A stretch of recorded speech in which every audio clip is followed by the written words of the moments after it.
What's worse than breaking and entering? The cops will tell you that burglary is one criminal step past breaking and entering. And we have burglary of our information homes as well by quote-unquote respectable companies. What would you say about an organization that quietly sells tools to burglars? Tools that would let them defeat the attempts of those few homeowners who found the time to actively manage their home security systems to ensure that only neighbors and other authorized people could enter their homes without knocking. Really nasty, clever tools designed specifically to foil home security systems. What kind of nefarious underworld group would that be? They'd obviously need to conceal what they were doing, probably with a front, an apparently legitimate business that sold, let's say, high-end decorating supplies to contractors. They'd have a hidden room in the back, guarded by a thug who'd let skilled thieves through to learn about the latest burglary tools.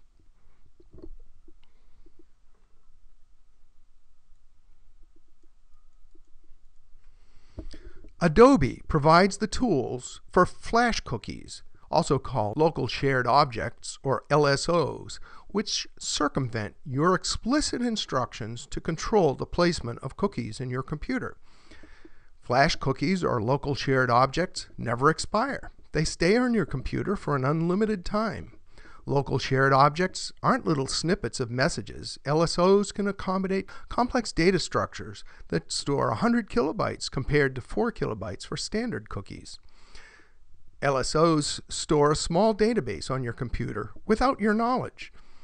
And those tools for breaking into your information home aren't the end of the story. Flash itself is part of it. Adobe has presented Flash as a set of high-end decorating supplies for contractors. You see something really slick in your browser? It's probably Flash, right? Well, did you know that you might have a Flash program running in the background making use of that 100 kilobyte data structure? Totally invisible to you, of course. Sneak a little unnoticed code into an executable space, and it can use that database for all sorts of mayhem. And that Flash program has access to all sorts of personal information and information about the plumbing, electrical, and heating systems inside what should be your information home. That's a common practice used in the popular sites of supposedly respectable companies. Browsers don't know about LSOs. Adobe has made them to sneak right by. And so, of course, browsers cannot remove LSOs. Flash and LSOs can send the information they find to a server without your knowledge or permission. There's no easy way to tell which Flash cookie sites are tracking you. That information is deliberately obscured. Adobe designed LSOs so that they're stored in folders that are shared among the browsers on your machine. The file that gets planted in your Firefox session is available to your Explorer or Safari session. There are no facilities provided to you, the user, or more accurately, the occupant of your information home, to manage LSOs or even see what ones are there. They're deliberately obscured. To access these things in your information home requires getting a program written by an expert. Most websites using Flash cookies for user tracking don't put anything on the screen. GUIs, toolbars, or applications that you can actually see in your browser while you're browsing the site. They work in your computer or phone without notifying you. And get this, a common use of LSOs is to recreate traditional cookie information that you, the homeowner, explicitly deleted because you did not want it in your home. My fellow computer dinosaur, Bill Mullins, has said it well in his blog. A user's decision to control traditional cookies in this way is simply not acceptable to advertisers and certain websites. And so we have the Flash cookie, the LSO, local shared objects. There is a major advantage for an advertiser to employ Flash cookies, not the least of which is they are virtually unknown to the average user.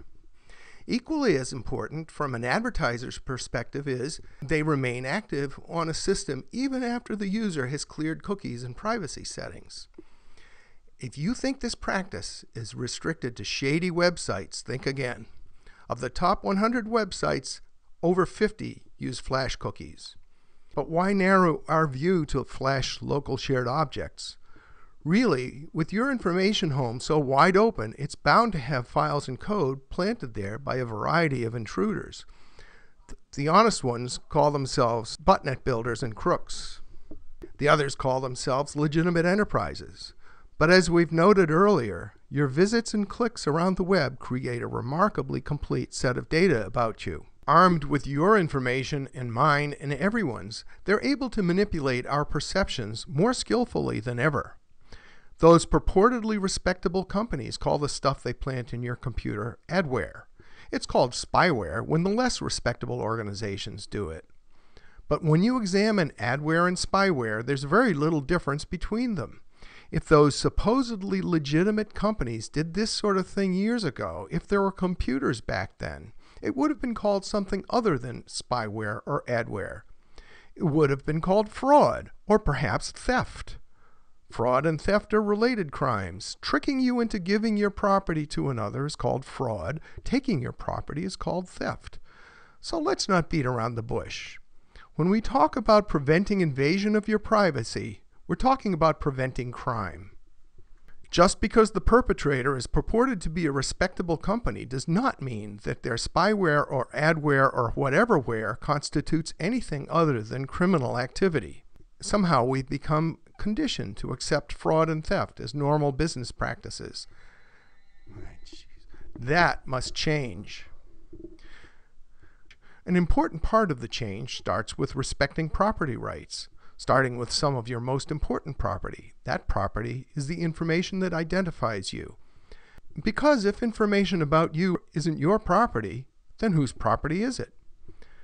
Now I know the rationale, and given the perverse outdoor assumptions we have accepted blindly from the internet cowboys, that rationale makes correspondingly perverse sense. Banking sites, for one example, need to know that the computer or phone they're talking to is really the same one that established a trust relationship in an earlier session. And so, some surreptitious breaking and entering is actually necessary. Like I said, perverse. By now you know our answer. Toss out the outdoor assumptions, create indoor spaces and reliable identities that rely upon duly constituted public authority that applies to all who choose to be in the space. Now, if your work has you using flash cookies to break into your customers' computers and phones, here's a suggestion. First, let's all acknowledge that as long as there are people who must live in boxes alongside the highway, then the means of protecting those unfortunate folks will be invasive compared to the protections available to those lucky enough to live in actual residential buildings. Blame the system, goes the refrain of those who find themselves living with bad systems. So for now, let's say for the next year or so, we'll quote-unquote blame the system. So if your work calls for you to deal with the unpleasant but necessary task of breaking into the cardboard boxes of us homeless people, then prepare yourself for an important choice. At some point, you'll need to choose whether to adopt the assumptions that come with personal property rights in people's information homes, or else accept your role in what will devolve from a necessary compromise into global organized crime, growing steadily closer to the organized criminals behind the very botnets that your organization claims to be protecting against. All organized crime starts with small stuff: numbers rackets, backstreet gambling, con games preying on the gullible, and home burglary. Once it's established that society looks the other way on the petty crimes, the smartest leader of the toughest gang of thugs moves in and, well, organizes things. Click on the next video entitled Own Your Privacy.